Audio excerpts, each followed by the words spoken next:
Welcome back to the Life at Leyton podcast. Today we are wrapping up 2024 with a very special episode.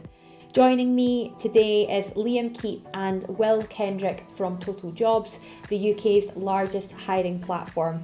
Together we'll dive into what makes Leyton's approach to culture and employee engagement stand out, the evolving priorities of today's workforce and the trends shaping the future of talent acquisition. It's a fantastic way to end the year and I am so excited to share our insights with you all. So without further ado, grab yourself a coffee and get ready to be inspired by the work we do for people here at Leyton UK. Hello and welcome back to the Life at Leyton podcast with me, Sarah Glanville, as your host. And today, I guess I could also call myself the guest in a way, and that's because we have a very exciting episode lined up. I want to welcome to the podcast Liam Keep and Will Kendrick from TotalJobs, the UK's largest hiring platform with over 280,000 live job adverts on their site right now. Hello, Liam, Will, how are you both? Very well, Sarah. How about yourself? Yeah, I'm good, thank you. I'm good. So before we kick into the questions, it would be really great to explain to our listeners why we've scored such a cool and big name guest as the TotalJobs team onto our little podcast. Do you both want to introduce yourselves, your job at TotalJobs, and how we came to have you on the podcast today? Sure. So, my name's Liam. I am a key account manager here at TotalJobs and have been for the last 5 years. And from my perspective, this came about, obviously, I've recently started working with Leyton. And as I do with all my clients, looking into yourselves before obviously speaking to you. And I noticed the Life at Leyton podcast. And literally from there, I got extremely excited. This is something that I don't see very often from other clients, other businesses that I work with.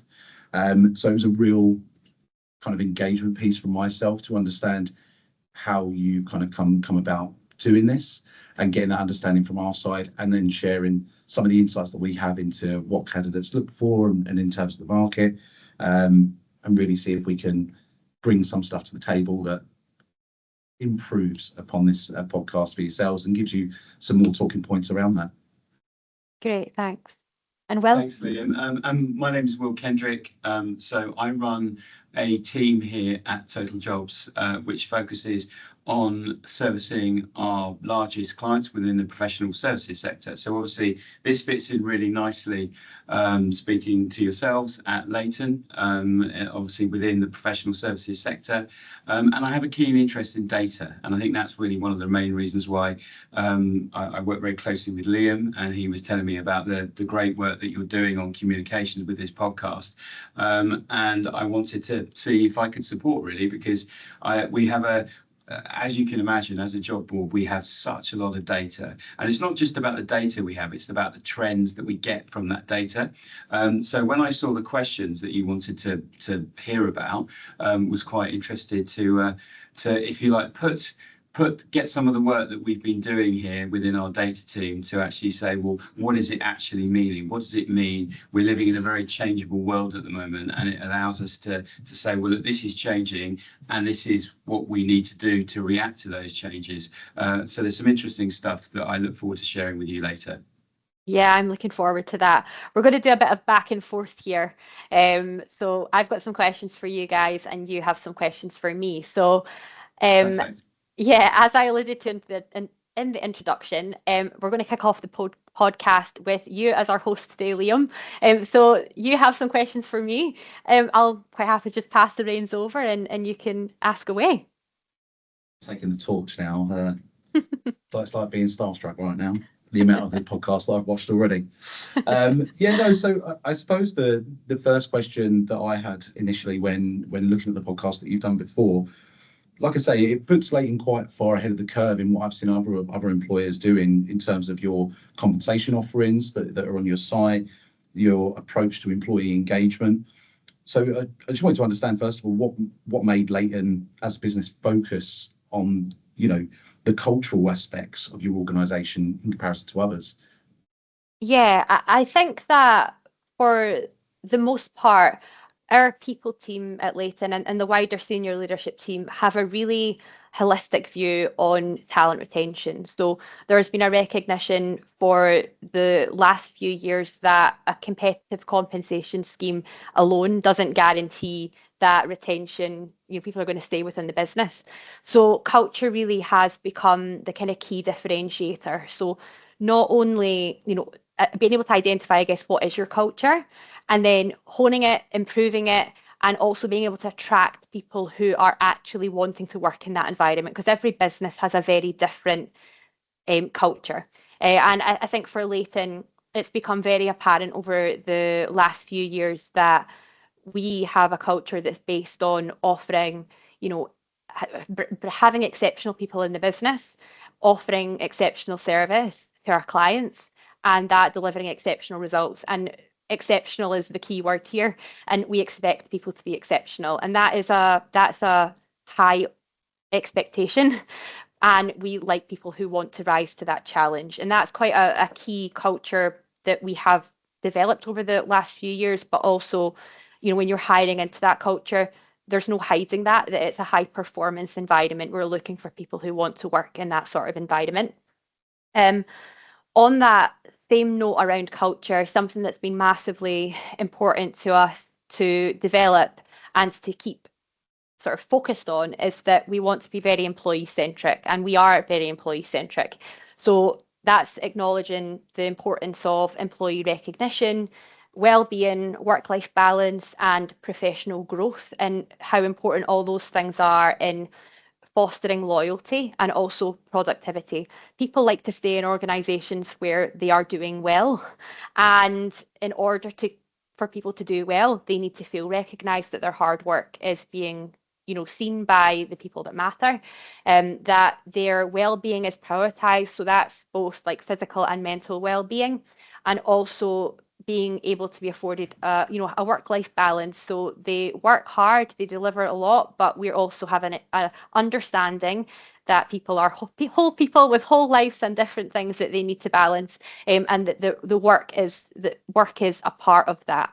The other key thing, which is really, really important at Leyton, and we do spend a lot of time talking about and investing in, is professional development. We have a fantastic talent development team, and that extends to additional professional development we have budget for each employee has a budget for professional development over and above what they're offered at Leyton. And we really do so much to continue to develop our people. When people are happy at work and they're also given the skills to be able to excel, they're going to be productive, they're going to be great, and when they're great, they want to stay. So that's something that's been really, really important to us. Another thing that we've really focused upon within our culture and within the organisation in the last few years is creating a socially conscious work environment. So on top of what we do as a business, which is at its very core helping businesses secure additional revenue through tax incentives, which go on to further innovation, which is good for the economy, it's good for the planet and for people. We have created a number of initiatives that go on to give back to our communities and give back socially. So stuff like Neighbourly, so every employee in the business has a volunteering day a year to give back to a local organisation. We also have our ongoing continuous professional development. As I've mentioned before, that's again to kind of promote what is important to people and their development, and that can also go out to supporting outside of what they do on the day-to-day. One final thing I would want to mention on the cultural piece is just around how important to us to have employee feedback, and how important it is to listen to that and act on it. So we've recently done the Great Place to Work survey, in which we've just announced, actually today, the day of recording, we've announced that publicly, that we've attained our Great Place to Work certification, which is great for this year. And that's massively important, again, from us to get the employee feedback, not only to say, great, we're doing a good job, but the reason we've managed to achieve that is because we've been listening to employee feedback and trying to continually move towards becoming a great place to work. And that's going to continue, that doesn't stop because you've earned the badge. Continuously improving is part of that. And as we're going to go on to talk about throughout this whole episode, the needs and wants of employees in the UK is ever changing, as we have different generations joining the business, as the world changes outside. Things are different, things are important to people, and we need to continually be listening to employees to continue to improve and to continue to be a great place to work. And the final thing, sorry, I should say on this one, is just leadership buy-in. So all of this, none of this happens unless your senior leadership team is bought in. Quite often, people teams understand the importance of all these things, and you'll be driving from a talent acquisition standpoint or from a HR standpoint, or if you're lucky enough to have a talent development team like we do here at Leyton, people function as a whole, pushing for all these really good things, these cultural points. But if a senior leadership team isn't bought into them, it's very, very hard to affect change. But we're very lucky here at Leyton to have a fantastic senior leadership team who are very, very bought in and have been instrumental in driving forward these initiatives that we've wanted to do over the last few years. So big kudos to them. The amount of things there you've just ticked off from our research alone, the amount of things that you've ticked off that you're already looking at, already doing, is absolutely phenomenal. And I suppose with you already doing all this stuff, that you're like I say, you're so far ahead of where a lot of businesses are, and what you're offering is fantastic. I suppose what's next? What do you foresee as the next big kind of cultural shift for employees? What's that going to look like? Yeah, I think one thing just to say before I jump into my answer to this question is that when you first gave Nicola that feedback, and then when you spoke to me initially for the first time, Liam, I was quite surprised to hear that you felt we were that far ahead. And I think actually that attitude is in part what is maybe keeping us a step ahead of the curve, because I think when people get complacent and they feel like they've ticked all the boxes and they're already, delivering on what employees are looking for, that's when things seem to fall, I guess, to the wayside. If you think it's all about compensation, you think you've got a great competitive salary package.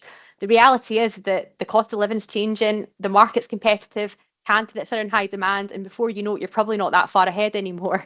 It's the same with additional benefits. It's the same with all this soft touch stuff that maybe some other organisations either don't have the time, the resources, or the space to be able to think about all these additional softer things that I've talked about here.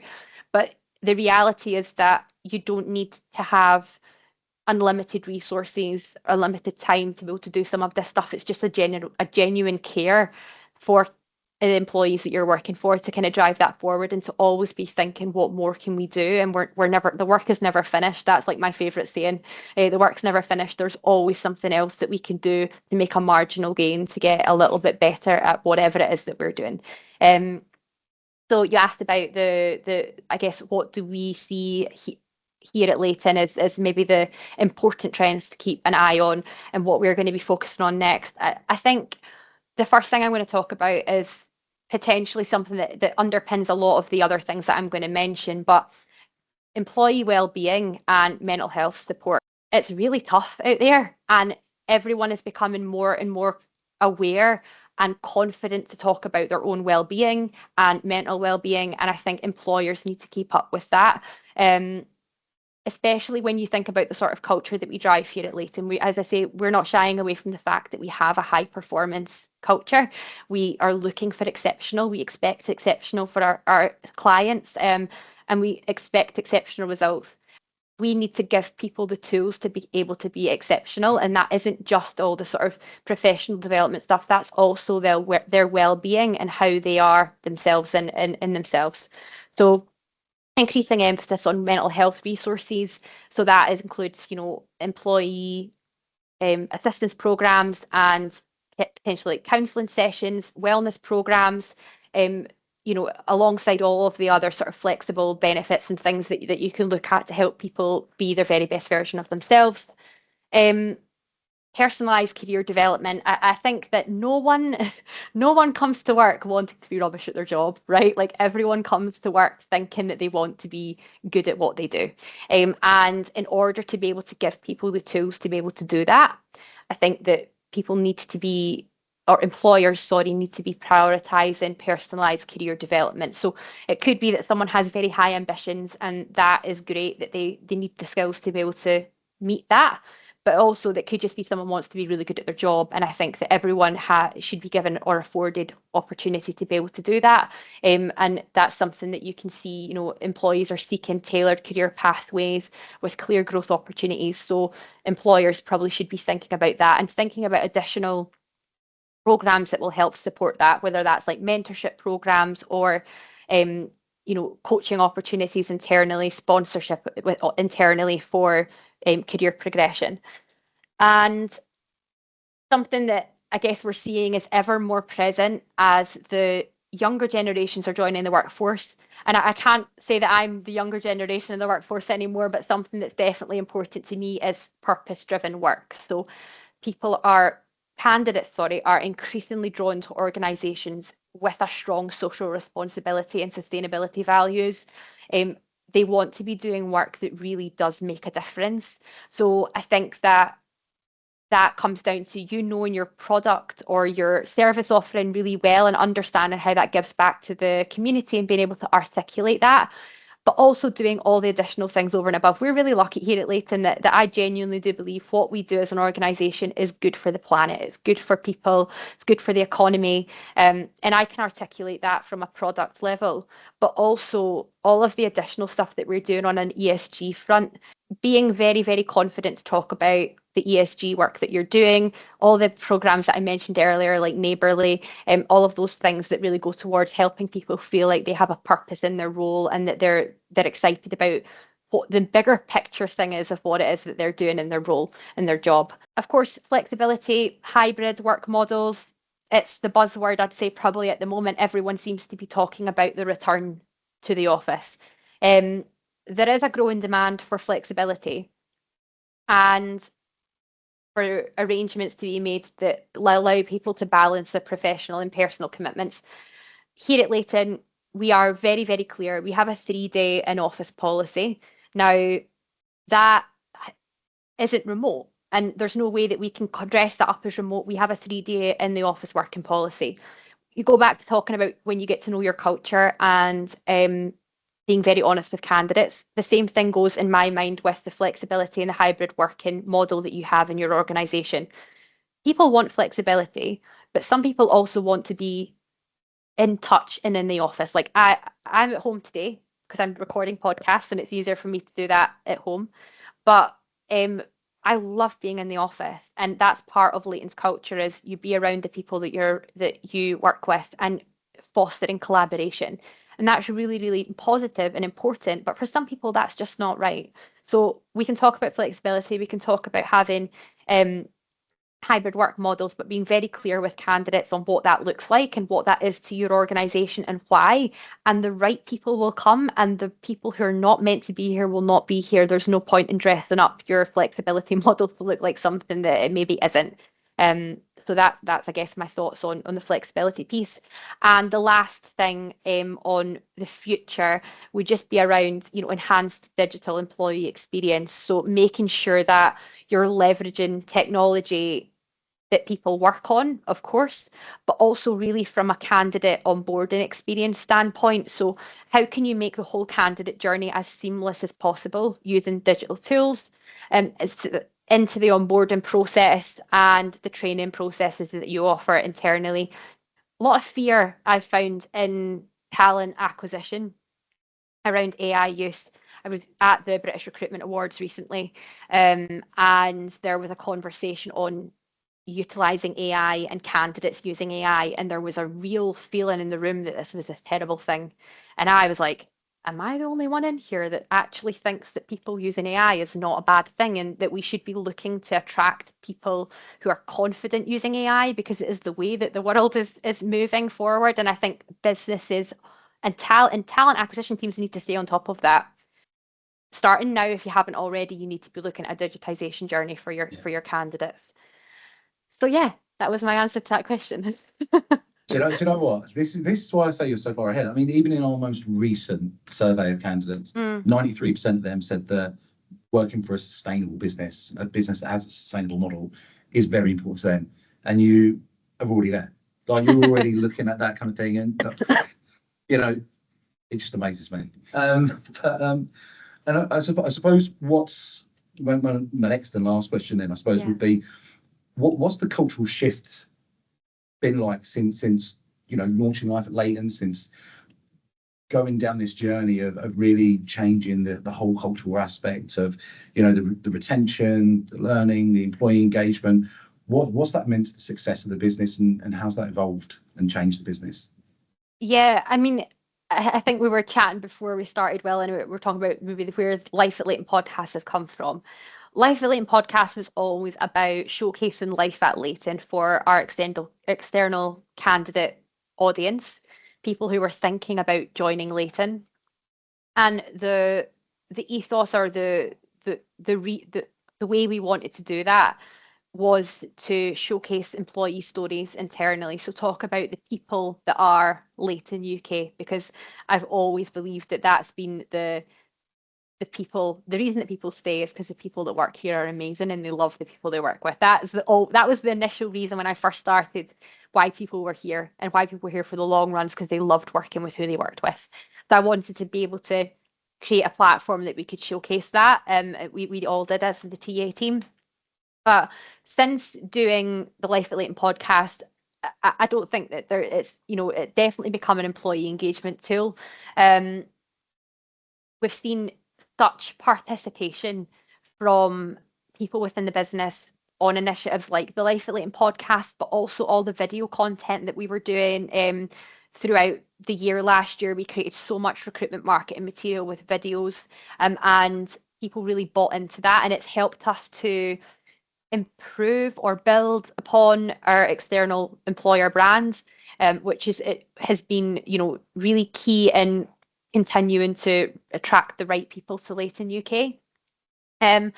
There's also been such a focus internally on diversity and inclusion. We've established a D&I council, which is made up of people from across the organisation, looking to promote underrepresented voices and improve inclusivity, employee morale, a sense of belonging, but also just to educate people on the diversity that we have in the organisation. We've continued to develop our offering with the talent development team. So we've recently launched a really, really cool coaching programme with our buy-in from our senior leadership team.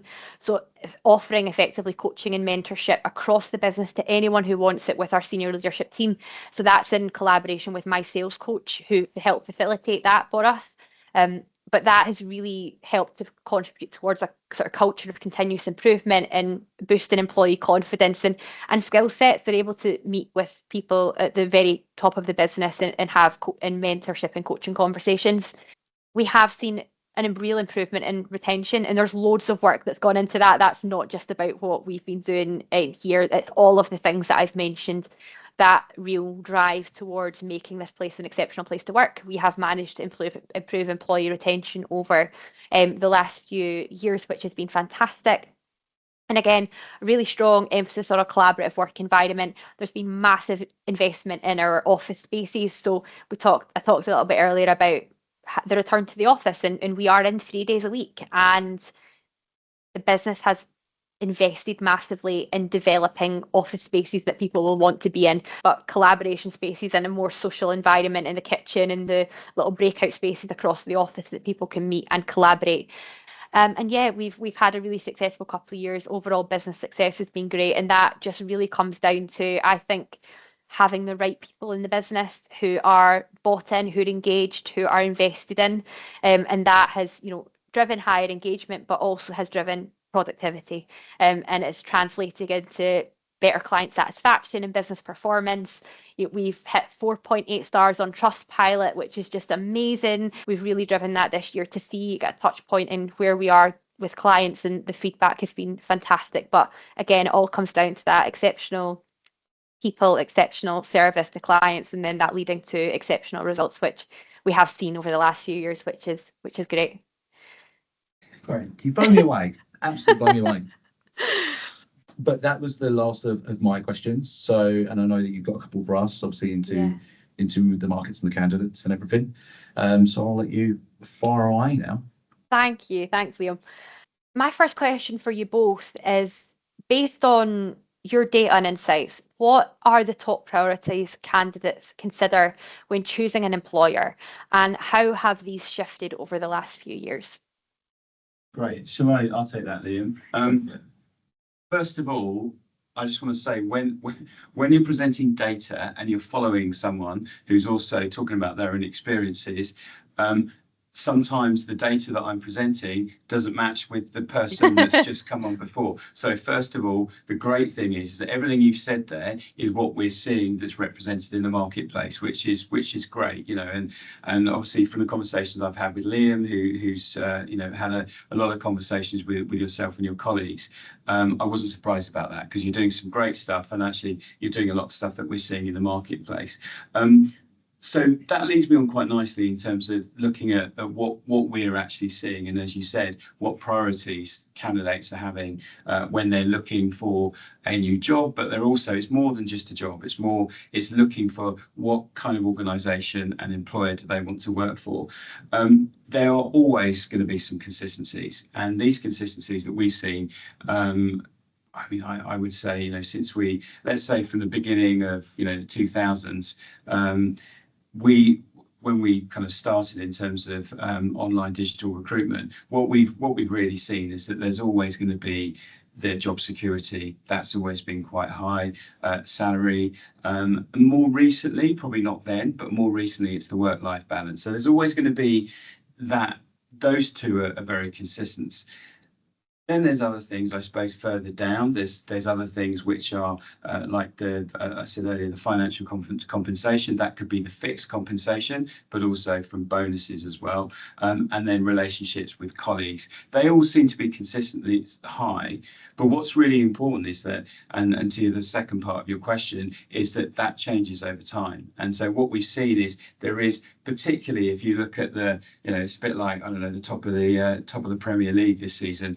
When you see lots of, there's a swap from who's at the top and who's second, and we typically see that when we look at things like financial rewards.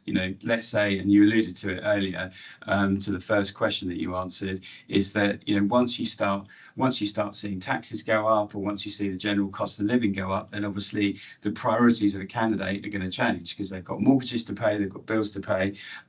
So things like, yes, you could have, some people might say, well, I've got job security, but actually I want to go for the higher salary level, because I have to, because I've got more to pay in my pay for in general life and in my household. So that does change. And we consistently see that changing. And what we're also seeing, we see it when we're, although we are providing a platform and a service within recruitment, we are also a large organisation that employs a lot of people. So we have to kind of say, well, how are we going to get the right people? How do we need to, what do we need to do in the way that we're communicating with candidates? Because I think that's really important.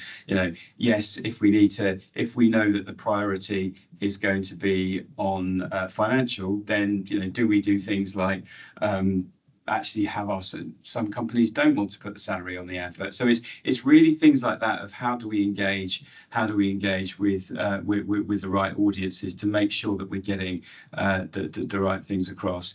I mean, other things in terms of priorities, there's the sort of appreciation for work, which is one thing that you talked about, and I'll come on to this a bit later. But what you see is that different age groups, although we've seen as time evolves that those priorities change, but they also change in the different age groups as well. Maybe I should say age groups, probably more from a generation. That's probably the best thing to say, is that you can probably tell from my grey hair, I've gone through different generations. And actually, if I think of myself, my priorities have changed as I've got older. And I think that's really, for any employer or any candidate, that's really important to see how those priorities change. Absolutely. Yeah, I think as well, just looking back over the past couple of years, how the environment that we live in has changed. You know, coming out of COVID into the end of 2022 to 2021, the biggest thing that candidates were looking for then was flexible working. That everyone realised post-COVID, wow, we can actually do our jobs from home. We can do a more flexible way of working. We don't have to be in the office 5 days a week.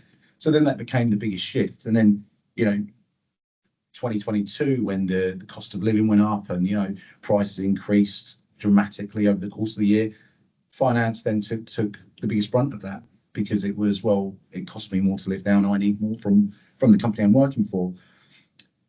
And then, like I say, when we come to now, obviously, you know, job security is probably going to be the up and comer, because of looking at what's going on next year in terms of government changes and in terms of what they've implemented. That's all going to come into play next year, of people going, I need security in my job. But like I say, there are other trends that are really on the up, like the sustainability piece.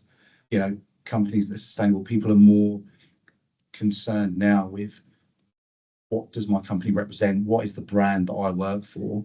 And that is so important now.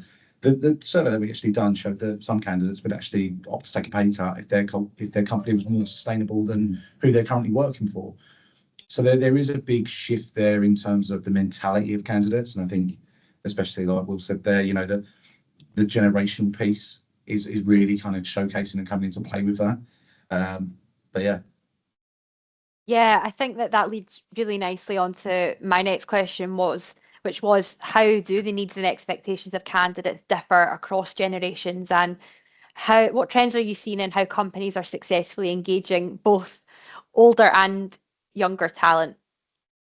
Yeah, look, it's a really good question, and it's something that I personally find really interesting. You know, if you look at the kind of up to, so from school leaver age to 21, and then probably up to the age of 30, learning and development is really important. And you know, that kind of makes sense in terms of, you know, at the start of your career, you want to learn as much. You might be looking for an employer where you might think, well, it doesn't really matter what I'm earning at the moment, because I'm right at the start of my career journey. But what is important is that I get the skills and I have a good, if you like, springboard to move to the next level. So I think you see there's a real difference. And obviously, as you go, you know, once you get to the 40, that kind of drops off once you get to the 40 sort of plus age group, and then other things are more important. And you know, that one of the, just to comment on Liam's point, is that, you know, once you're looking at the young age group, yes, you've got the learning and development, but it's also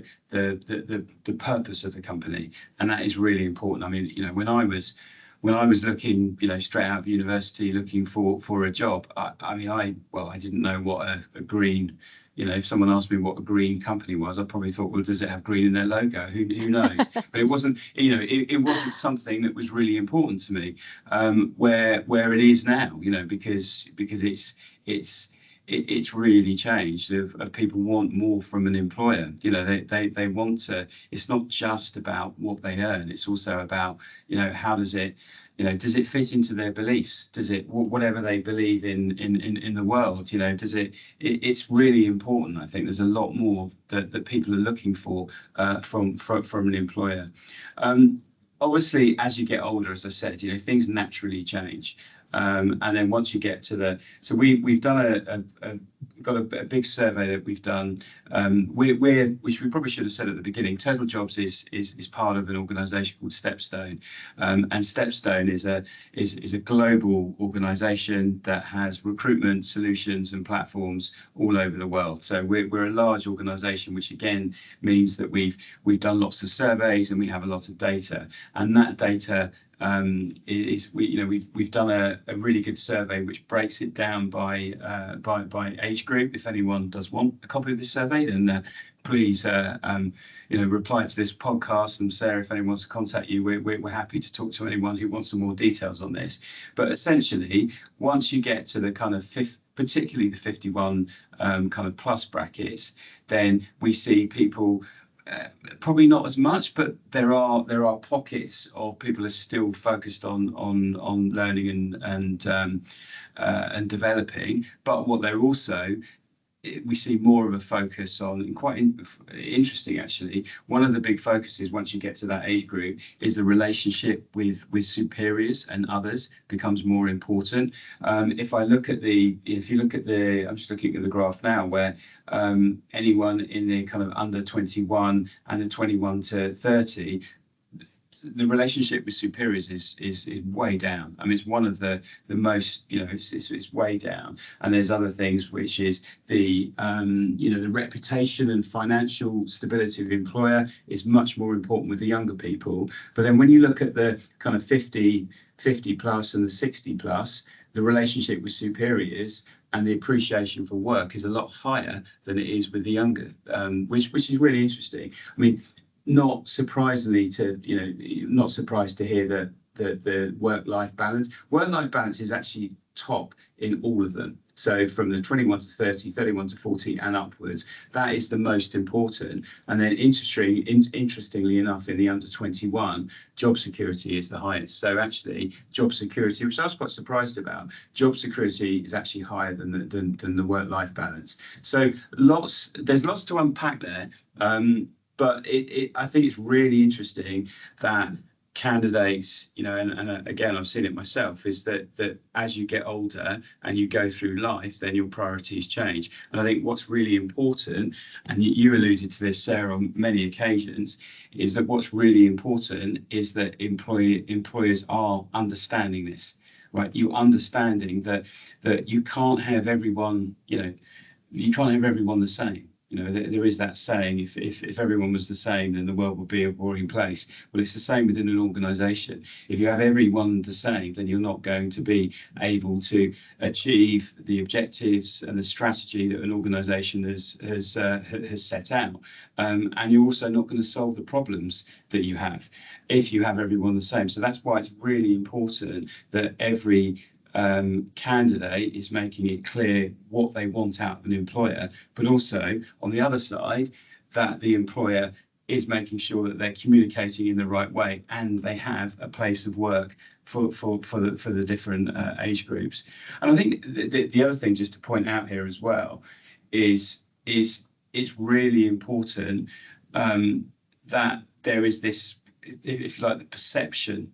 So I would say that, and a lot of my friends who are in other industries in their 50s are very reluctant to leave and go somewhere else, and sometimes that's because they feel that actually that there's pressure on a recruiter to go for a younger person.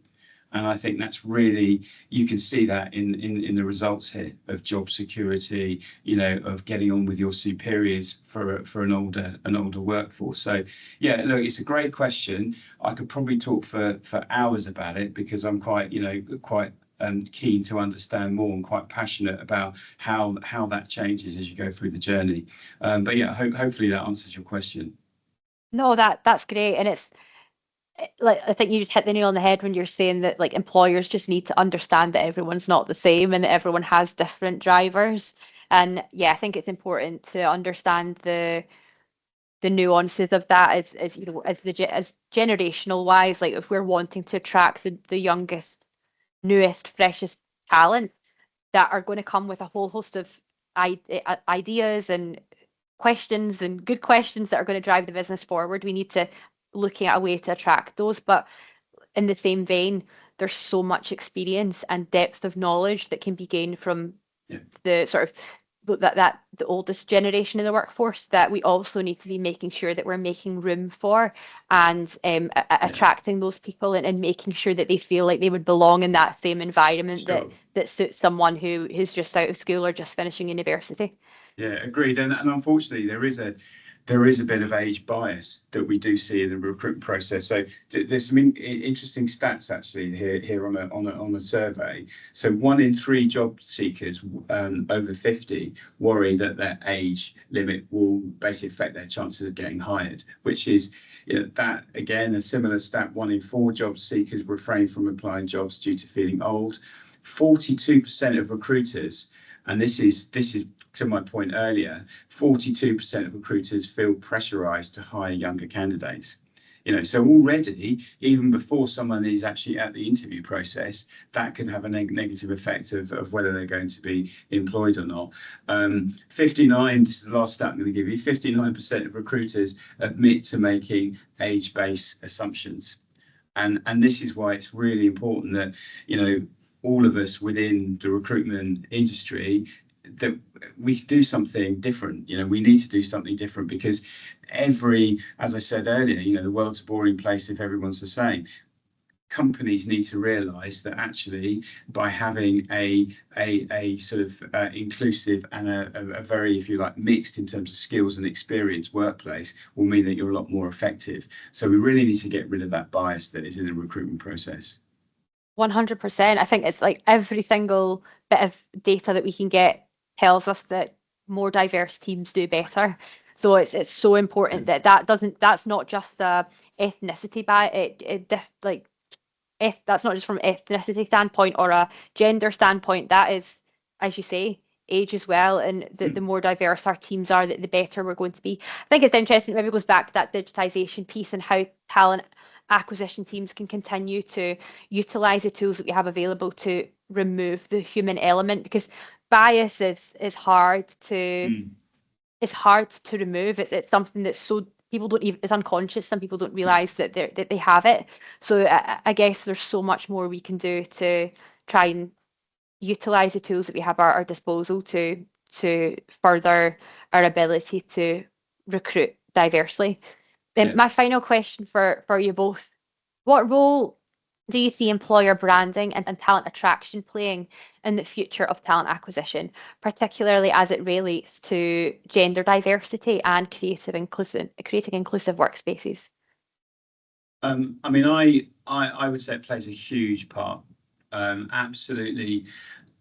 I suppose I can't underestimate the importance of how, if you have the right branding, the right image, when you're putting your EVP together, that's going to have a huge point in making sure that you're getting the right person, but also you're attracted by the right people. So from a candidate perspective, it's really, really important to do this in the right way. We've worked as an organisation. We've worked with many clients. We actually have an employer branding agency, and we've worked with lots of companies, and some of them don't. I would say there are still a lot of companies who don't see the importance, but I think we are seeing it changing now. Particularly, there's lots of things that you need to consider. And just to give you an example, one of our clients, they had a specific requirement as part of their overall strategy set out by the CEO, where they wanted to increase their gender diversity from 5% of a female workforce, it was in engineering, to 11%. So that's doubling. That's essentially doubling their workforce, or their female workforce. And one of the ways they did that was really having a focus on what they can provide females. So they had it in their branding and in their conversations that they had, where they were focusing on like fertility, for example, became a benefit. So helping people with fertility processes, and also for the older of female generation, offering services around menopause, and all of that kind of stuff is really important, and that's just one example of someone who has a specific requirement for a certain demographic. But you don't just do that by just having adverts or putting pictures of whoever you want to employ.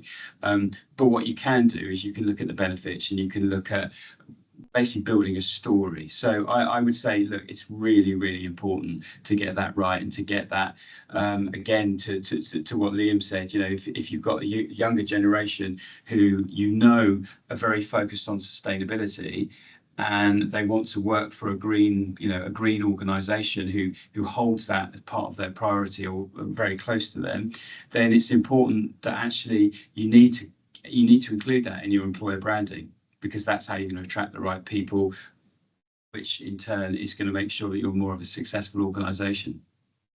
Absolutely. That's great. Yeah, I think it's also as you say, you need to invest in the initiatives, but it's also finding a way to talk about them. So, like the menopause policy you mentioned there, you've actually got me thinking because we launched our menopause policy a few months back, and I actually am not sure if we've talked about that enough. Like, you've got me thinking, it's not just enough to do it. When you're talking about talent attraction, you need to utilize the things that you have at your disposal, like the great initiatives or policies that you introduce. So that's such a great point. Thank you for talking us through that. Thank you Welcome. both for joining us on the Life at Leyton podcast. It's been great to have some external guests, and it's been nice to have some questions thrown my way as well. Really, really fascinating to hear your insights, and thanks for taking the time to highlight the work that we've been doing here it's in the talent acquisition function over the past few years. Before I sign off, is there anything else that you wanted to mention? Any final words? Sarah, I just wanted to say an absolute pleasure. Like I say, I've watched many of your podcasts recently, going back over the past 2 years, and yeah, it's an absolute pleasure to be on here with you. And obviously, I'm looking forward to working with you over the next couple of years and seeing what new aspects you bring out in your talent attraction piece, and seeing where you're leading the market in a way. Like I say, you're just so far ahead that I'll be looking at you and going, oh, okay, that's what's next. Going That's back to what we my need other to clients do. and going, here you go, you've got to do this now. So yeah, no, it's just been an absolute pleasure to have the ability to be on here with you and to share this with you. I echo Thank that. you. Thank you, Sarah. Thanks for having us.